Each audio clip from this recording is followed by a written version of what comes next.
Morning, this is Armando Castro Jr. And I want to remind all the believers of Christ, don't be discouraged. The time is approaching and do not be afraid. Do not let your heart be troubled.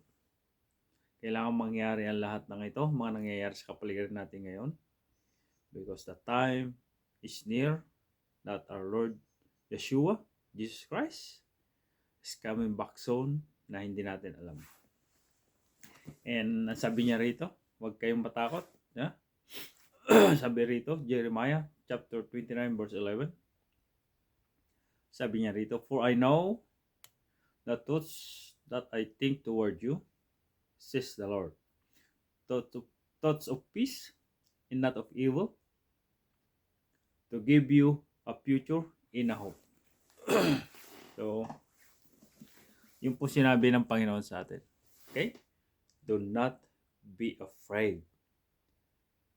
Just stay your ground. Huwag kayong patitinag. Kailangan mangyari ang mga bagay na to. Kasi malapit na ang pagdating ng Panginoon para sa ikabubuti nating mga believers. Okay? And just I ask you to spread the good news that Jesus Christ sacrificed Himself for us to live. And para magkaroon tayo ng buhay na walang hanggan sa pamamagitan niya. God bless you. See you in heaven.